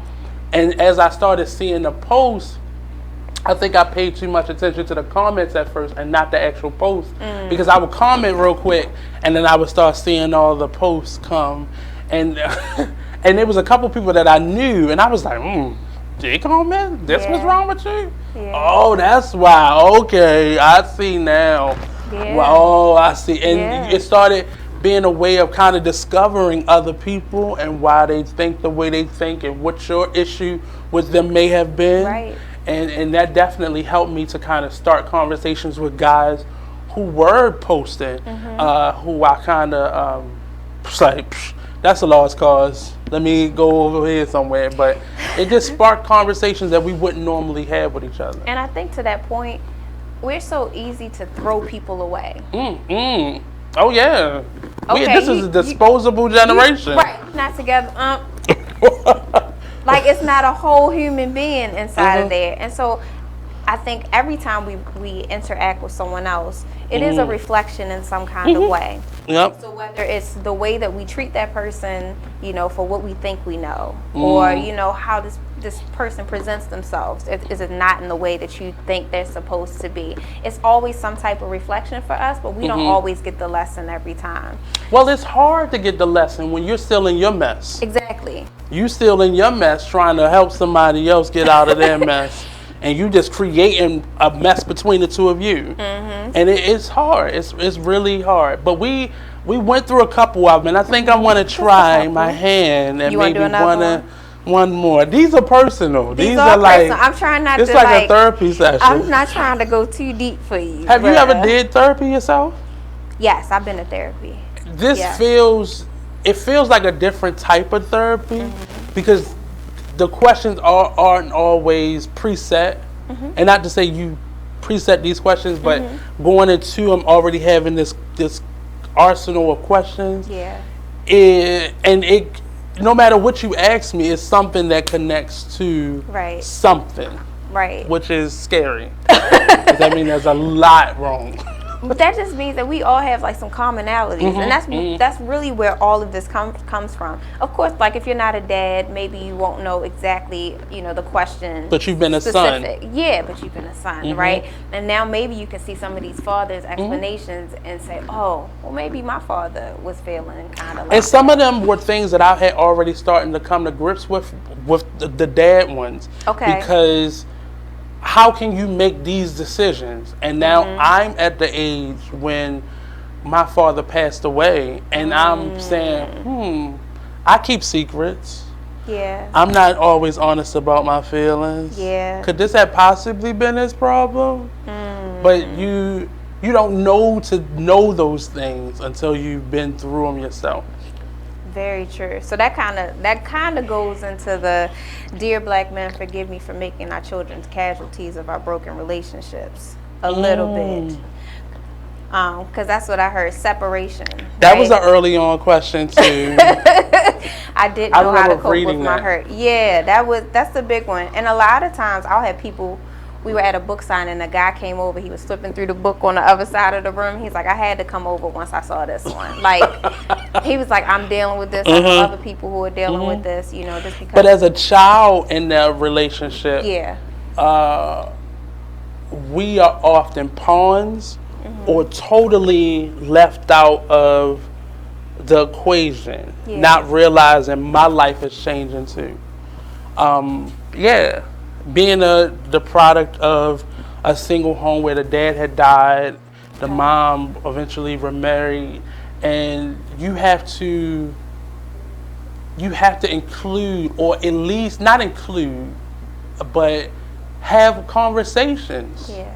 You've had conversations with each other about who's going to pay this bill and who's going to pay this bill, but you haven't had a conversation with this person, because I gave my stepdad the blues. Yeah. One, I probably just started calling him stepdad years later, and he's already passed away. So it was a thing of, I wasn't ready to call somebody else dad, or not that he was even asking for that, but I totally did. And I was a teenager, so I know I was totally out of line. But but those things we rarely think to ask a child, like, this is what the family unit is, even if you've already made the decision. Got it. But let's have a conversation and see where the child's head at. What understanding level are they on? Or what issues do they may have? Because they may have an issue with this. That just a conversation, or just setting boundaries. You know, it was hard because me and my stepdad was the same size, so you washing clothes. This my shirt. No, this is my. It got to petty levels for me. It was for me, but I'm not used to no other man's underwear being in the wash and having to. Then my mother, the solution was, you wash your own clothes. Then you won't have to worry about your clothes being intermingled with somebody. And it was just something that's simple, but you don't think to talk to a child about that. Right. But I think that's that traditional sense of children are seen and not heard, right? You're going to do what I tell you to do, you know, I'm paying for everything in the house type thing. Or they just don't get it. They children, they don't normally have the understanding or the experience, but they know what words mean. They may not be directly connected to what your meaning is. Listen, but kids are more in tune than we think they are. Especially like, these children. My son was in the car one time where me and my husband were having a warm discussion.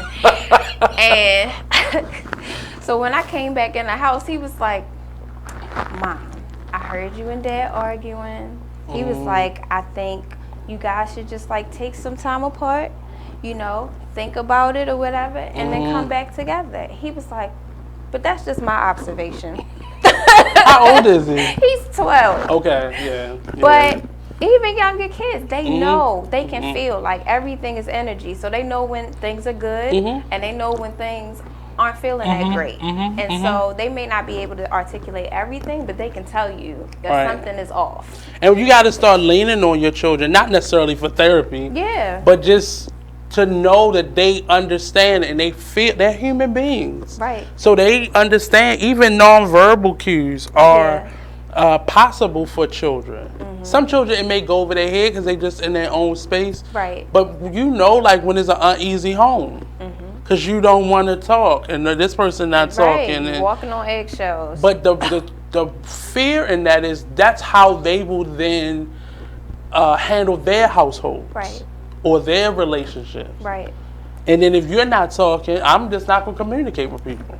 So that builds a lack of trust when you can't talk to somebody when I'm feeling something. Right. So now you're creating this whole new personality in this young person that you don't even realize it. That's why some of the posts that dealt with parents and things, I still would either post something or communicate or reply to something somebody else said, because you're not always a parent, but I've been somewhat of a step parent before. I've been a child before, so you get certain perspectives on what that is from a different angle, and that may be helpful to the people that are in those prominent positions in that issue. But I mean, I'm really telling you, I want to be present in that first seminar, because not that even that I want to see everybody breaking apart, but I like that part, because that means now you have a decision to make. The breakdown was inevitable. It would have happened to you either directly or indirectly, but now what do we do that we've broken down? What happens now? How do you repiece it? So are you prepared for that part of it? Yeah, I do think I am, and that's why small groups are important. Doing facilitations like this, because you know it's nice to have a stadium of people, but you can't give the attention, care and the yeah. attention that you need, and they can't get exactly what they need. Like, this is like personal stuff, so you need somebody to be able to ask you open-ended questions or kind of guide you through to what the next step is.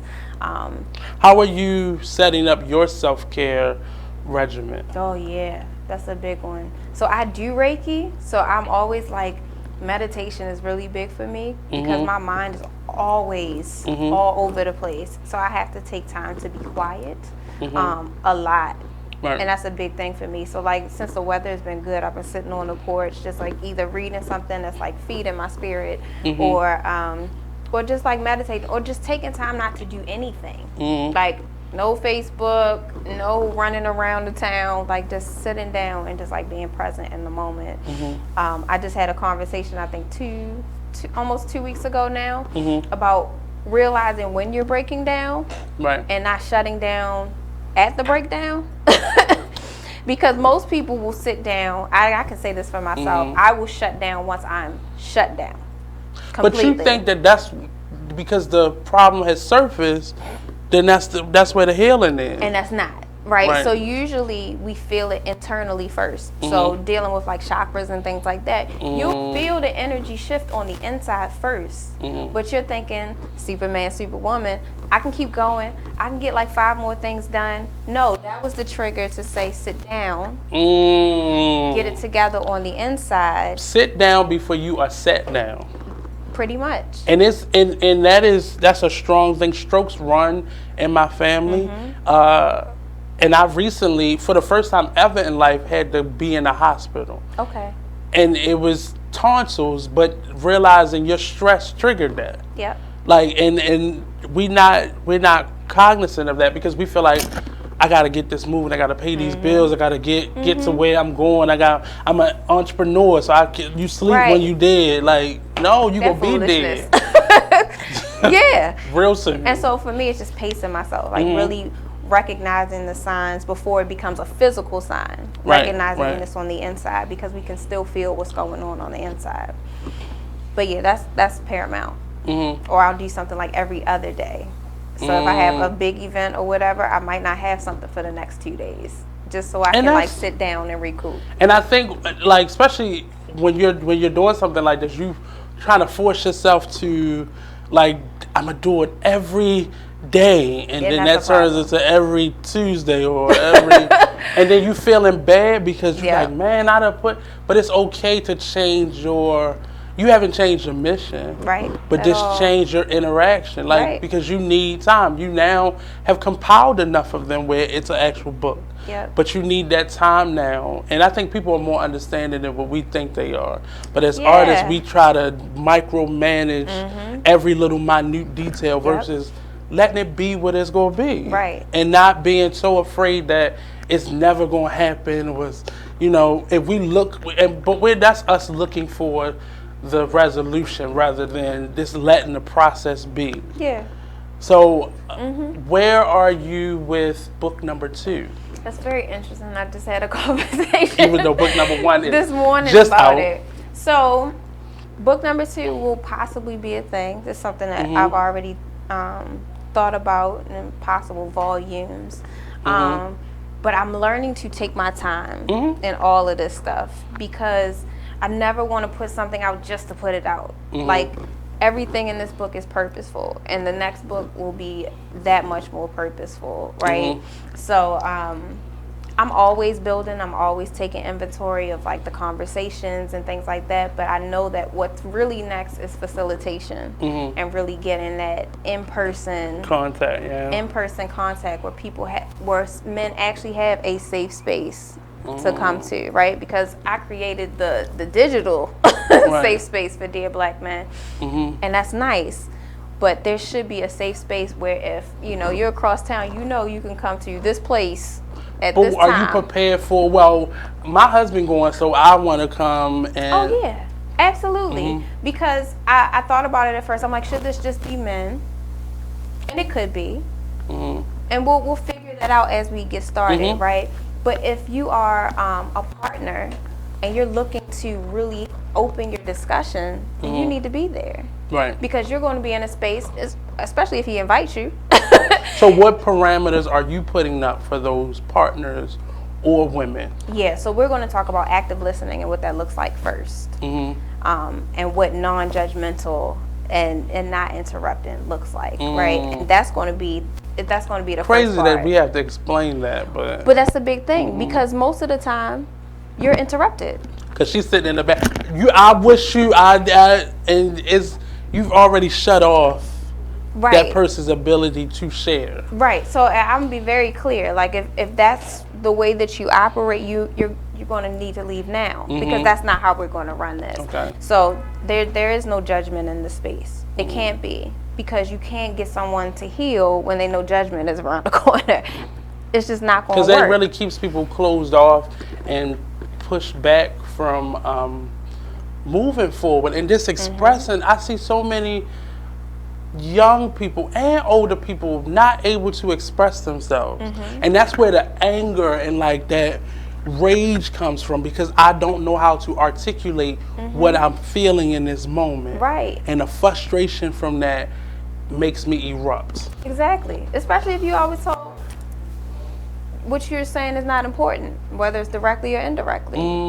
If that's what the messaging is to you, then I need to keep everything in, because you don't value anything that I'm saying anyway. And I think a lot of times in our relationships and our families, we say it in a way, either directly, I don't care what you're talking about, or in a way that says, I'm not interested in what you have to say. And so it's really just changing the whole mindset of how we approach discussions and what like healing conversation looks like. Because if you're looking to be right, then you can't heal in those spaces. And that's where them expectations come in at too. So we're going to take our final break for today. It went that fast. We'll be right back with Miss Jewel Guy when we return to the Artist Exchange Radio Show, only on BeExposedRadio.com. Yeah, it is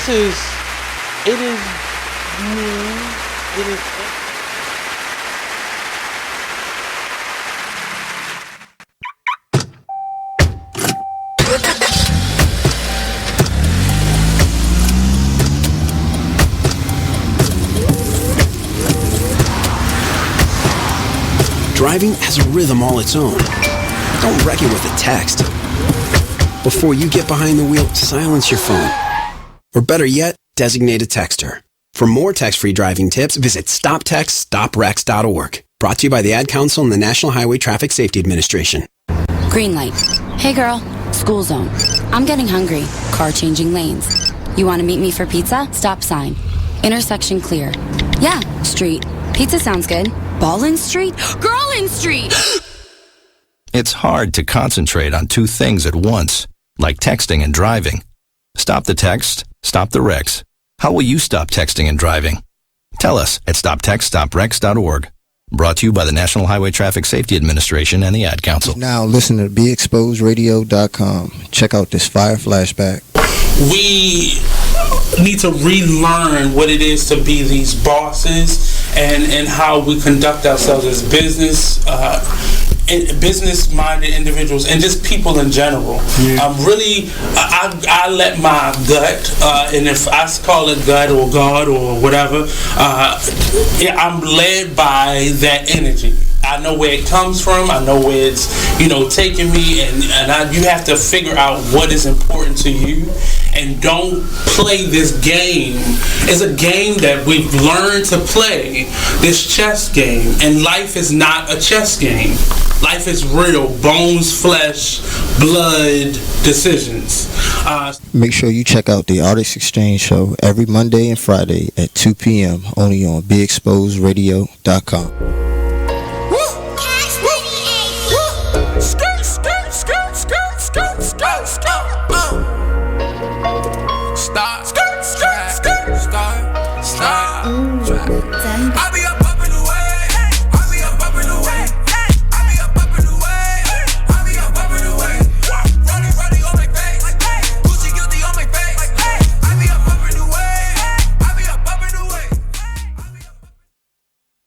You are listening to BeExposedRadio.com.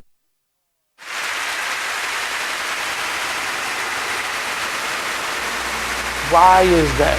And at that point, I didn't realize it until I would snap at a gentleman, or I would go off, or again, I did what I saw other women do. Gotcha. And that's how I related. And then I started having my own issues with guys. Gotcha. And I started relating to them in ways that was confrontational.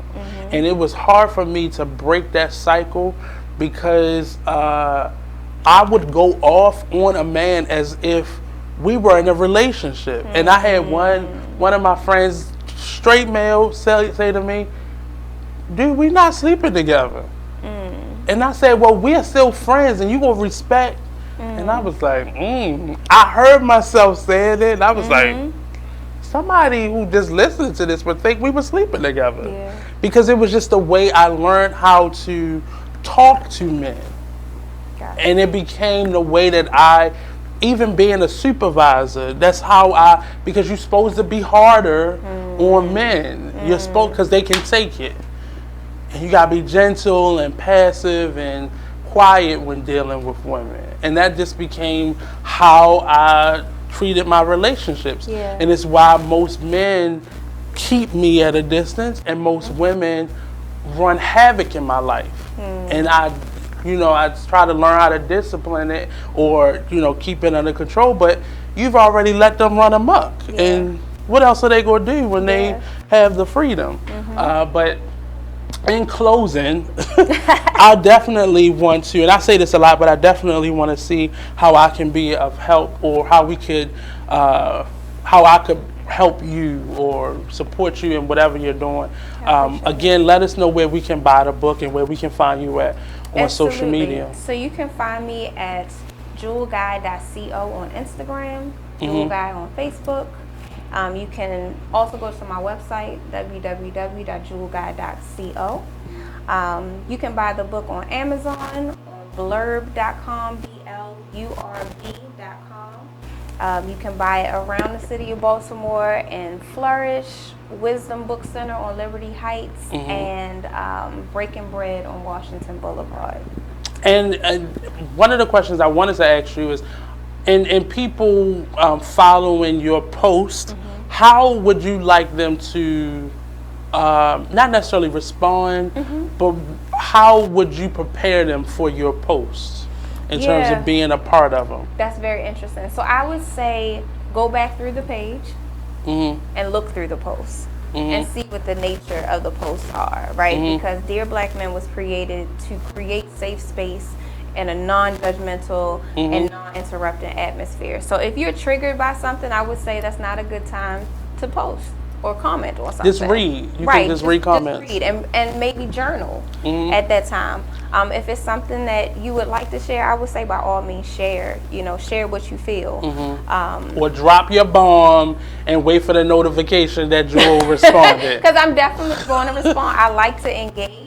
Because for me to ask deep questions, I feel like there has to be some type of follow-up. You don't just put your business out there just for it to be lingering in limbo on Facebook, right? I really want to have the conversation. And in turn, us having a conversation and me asking open-ended questions or saying, like, I appreciate you sharing or what have you, it allows other people to see, like, what somebody else is going through. I think the thing is that we always feel like we're the only ones going through something, and it's not true. We're just not talking about it. So this is to normalize our humanity first, so Black men's humanity, and then normalize and having open and honest conversations. And allowing people to actively listen. And not be so reactive. Right. And take things personal. Like, it's not, my struggle isn't about you. Even if we're in this struggle together, my struggle is my journey. And I may need you, or I may ask of you, or need your support, but just if you know you can't do it, if you know what may come out my mouth may be like, I ain't. Say, be honest, and just say, maybe you should go to somebody else and talk to them about this, or suggest them getting, some more specific type of help. But don't inject yourself if you can't be subjective and you can't be a listening ear. because you can do more damage than good. Yeah, and most of them, if you're not going to comment, definitely be a listener. Definitely just read through, take it in. That may not be your experience, so don't project your experience on somebody else. You can have your own comment for that, but just take in what other people have to say. I think a lot of times we're always waiting to say something instead of actually taking in everything that the person says. And it's even in small things. My husband could be asking me about something and I already have my answer. And then I hear in my mind what he just said, and I'm like, oh, I'm sorry, I heard the first part, I didn't hear the last part, so yes, because blah, blah, blah, blah, blah, or whatever. Or we get in the habit of reading between lines. Right, I know what you're going to say. Yeah. Which can dampen somebody's fire who already has the courage to share something with you. So now you saying, oh yeah, this, because this, and blah, blah, blah, blah, blah. No, that's not what they were going to say. You open the floor as if you were going to listen, but you really wanted to hear yourself. Right. So learn how and speeding them through their right. story. So You told me that before. Let me just exactly. So sometimes maybe if you're listening to somebody, maybe you need to have a notepad and a pen, because that'll stop you from talking. Let them know I'm listening to you. I just might want to write something down. That's a big thing. You're not a therapist. Ask them first. Yeah, though. ask them. Communicate right. that. And I think that's with everything. Communicate what you're feeling. We leave everything up to assumptions and expectations. Ask of you and me. That's what assumptions It is. I really thank you for being giving in this moment, because it would be so easy for you to write the black woman's journey to figuring out a man and telling a man how he should be. That would be easy, especially in the climate that we're in, to write something that is so male driven, male focused, but yet in a gentle way. And that's just what I see to be your personality, but it is necessary. And I'm speaking to somebody, because I'm not a scroller on social media. I go drop my content and I get out of Dodge, because that whole black hole of social media can get you lost and angry, and me coming across this, and like I still look for it, but I try to participate in my time and in my comfort, but it's necessary, and it's necessary. That's all I can say. It's necessary. And I hope the song comes out of this. But I thank you. If there's anything that you want to leave us with. Oh, man. So this has been a journey so far. I want you to know that there are a lot of men out here who are looking to have open conversations. And sometimes they have just piled all of the interruptions and the worst types of conversations that they could have had on top of that. But if you would just open up for a moment and understand that people don't think like you all of the time, and that behind that man there's a whole human being, there's a whole thought process, there's experiences that aren't like yours, there's upbringing that's not like yours. Be willing to let him come to you as a blank canvas. Let him fill in his blanks and ask questions, not defensively, not because of your own triggers or such, but ask him open-ended questions so that he can start telling you more about how he feels and how he interacts with you. And I think once we're open and we have more willingness, then we can have healing conversations. Because for me, that's what it's all about. It's about changing our mindsets and the way we approach discussions, and then creating a space to have healing relationships where we're no longer utilizing each other, but we're actually an engaging partner for healing. Well, she said it. So go get the book, Dear Black Men. Google it. Look up Jewel Guy's page, JEWELGUGUI, on Facebook. I think Instagram as well. Get this book. It may change your life, but it also will just keep you telling your story. I love hearing someone's story, and once it's outside of you, it can't control you anymore. That's right. So we'll hear more, hopefully, Definitely. From Miss Jewel. So this has been another edition of the Artist Exchange Radio Show. Check us out this Friday, same time, 5 p.m. Eastern Standard Time. Next up tomorrow at 7 p.m. it is the infamous Talk Lately with Monty. Peace out, dear black men. Thank you so much. Only in the forest can you see this. But nothing beats the moment you see that. Cool! That's your child's eyes opening up to a world of possibilities. There are some moments only the forest can inspire. Find yours at discovertheforest.org. Learn about forests near you and discover cool things to do when you go. And you might just see this. Visit discovertheforest.org. Brought to you by the U.S. Forest Service and the Ad Council. The Artist Exchange Radio Show every Friday, 7 p.m. to 9 p.m. Every Saturday, 12 p.m. to 2 p.m. Real artists, real talk, real live.